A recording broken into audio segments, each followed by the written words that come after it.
Alright, so now I'm going to do a review of Dark, Darker, Darkest. This is as the box states, the cooperative survival horror board game, a la Resident Evil. That's really the big feel that I get out of it. It's got zombies, it's got other creatures, you're in a mansion trying to figure out stuff. Really cool idea. It was a Kickstarter game by Queen Games. It's 2 to 5 players. It successfully funded in July of 2013 and arrived on my doorstep in like the beginning or middle of October of 2013. 3 months. I do a lot of Kickstarters more recently, so a lot of the stuff that I Kickstarted hasn't gone to me yet. But that's because Kickstarters generally take about a year-ish to get to you. This was 3 months. That's unprecedented.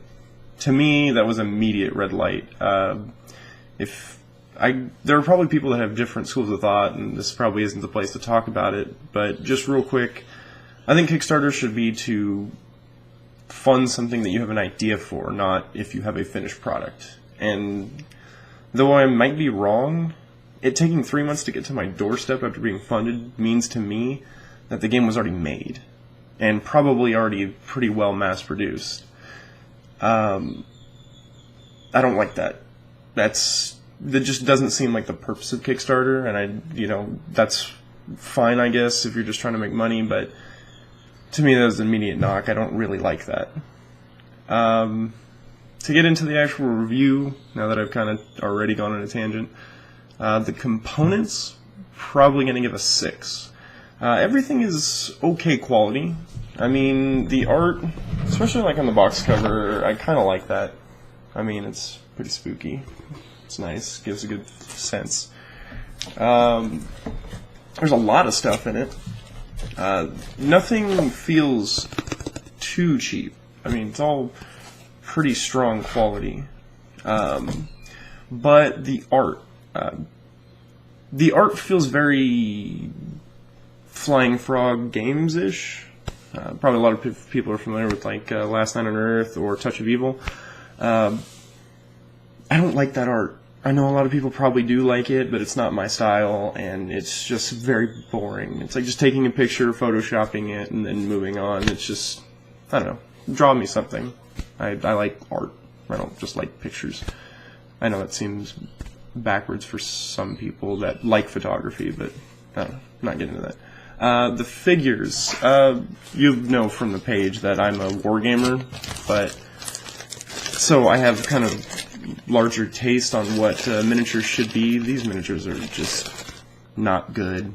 I mean, they work. They're better than wooden pawns, I guess, but they evoke more flavor than a wooden pawn would. But just for a long time, I thought that the character with the shurikens was holding a toy plane just because I didn't look at his character equipment.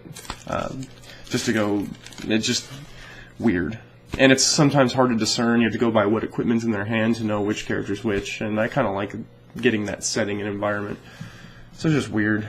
All the little tokens and stuff are okay. Some of them are pretty bigger than they probably needed to be. Like, the entrap tokens are supposed to go underneath the characters. Here's an entrap token. It goes underneath the characters on the board. The character is this big. The entrap token is this big. Like, that's huge, and it takes up a lot of room. Once again, really minor nitpicky things, and that's why the components are at a 6, because the components aren't terrible, just a lot of weird choices throughout the entire thing. For gameplay, I'm also going to give that a 6. Very interesting ideas. I like new ideas, and that was really what attracted me to this game when I saw it on Kickstarter. Was a lot of new ideas that I've never seen before. The multi-tracker, very cool. I know a lot of people don't like bookkeeping in games. I personally kind of do like it, as long as it has a reason. And the multi-tracker system that they have in place really it helps. I like it a lot.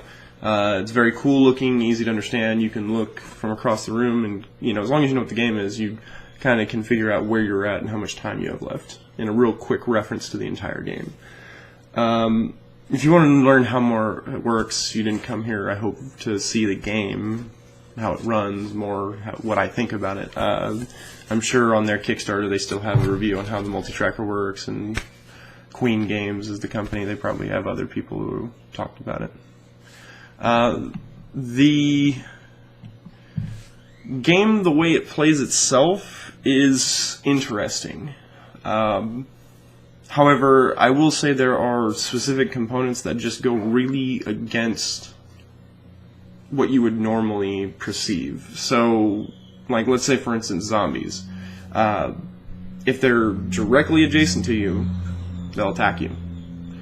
But if they're 2 spaces away, though they see you and you see them, they won't pay any mind, as long as there's an extra space. It's just weird to me.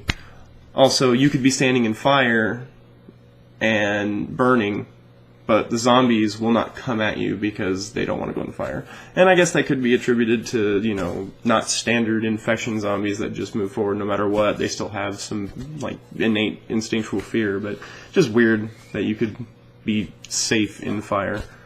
Unless I'm running the rules wrong, but I've gone through the rule book quite a few times, and with another guy that I know that generally picks up everything that I've done wrong and corrects me on it. And he reads it the same way.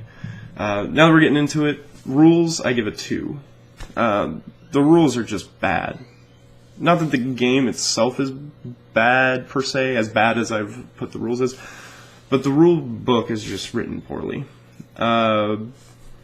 There's conflictions.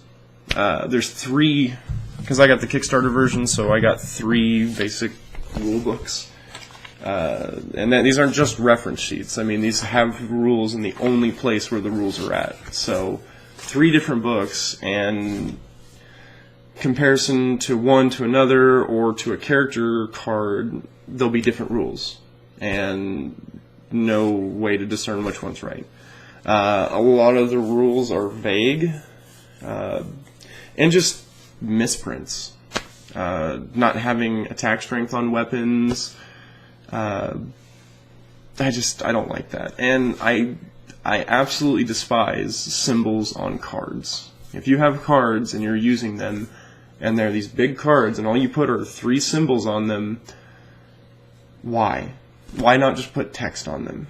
Especially if it's an ability that is only used on that one card. Why do I have to just see a picture for the landmine, for instance? The landmine is, from what I can see, the only thing that when you use it, you place a token on the board, and it causes damage for anything that comes into it. But instead of writing that on the card, or at least some sort of text on the card, they just show a picture of a token with a number next to it. Now, maybe that'll be helpful later on when everybody is very well aware of the rule, and maybe expansions come up with a bunch of different type of landmine things, but I just hate it. I hate symbols on cards because I have to go through these 3 rule books, figure out which one has the landmine rules, and then what the landmine does, and and then explaining it to new players. They're just like, what does my weapon do again? What does my ability do again? And nothing on here is explained outside of one of the 3 rule books. So it's probably why they have 3 rule books, is because they can't just put it on cards. I will say, though, in the rule books, they give a lot of diagrams on how things work and break it down. So that's good. I like diagrams. You can't go wrong with that. Fun. I've kind of been bashing on the game pretty hard, but the fun I'd give a 5. I've yet to play this game and not laugh, or at least somewhat enjoy it. I'm more inclined to like the game just because it was a Kickstarter game. Like, I believed in it initially, so I want to like it. But it doesn't take away just from the sheer, sometimes killing zombies is funny. Sometimes a bad die roll that really screws the team is sometimes funny. I mean, that's just how it goes. And there are tense moments. Like, we're right towards the edge. Are we going to win? Are we going to lose? What's going to happen? For that caveat, we haven't won yet, but it hasn't detracted too terribly from the fun. I will say, though, that with there being a time limit on the game and a lot of different factors, and whether splitting up really ramps up the game's difficulty, in my opinion, it feels a bit gamey. I know a lot of people don't like cooperative games because you have one person that's constantly telling you how to do something or what to do or when to do it. I feel like in this game that if you have one person that's just not fully invested and understands everything that's going on and makes strong decisions, you're going to have to do that with them or just suffer really stupid deaths. Lengthwise, this probably put it at long.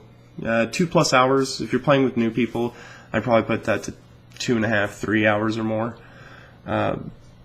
Number of players changes that drastically. It definitely, with less players, there's less actions to be done. So, with 2 players, you could probably get this game done in under an hour. I know that I've played, I think, two-player games, and we did it pretty fast, but those were also our first games, so we were learning the rules, so we probably could have done a lot faster if we knew. So overall, this game's good. We'll have to play it more and see if we can win. I haven't even gotten to the Nemesis stage or the final showdown or whatever, so I don't know how boss fights work. Very few creatures have showed up because the cameras that create the creatures, or rather spawn them, don't really show up a lot. There's a lot of stuff that I think you need multiple playthroughs to see a lot of. But it's okay. Might do a secondary one if we play it more and see how we like it. But right now, meh. Alright. Thanks for watching.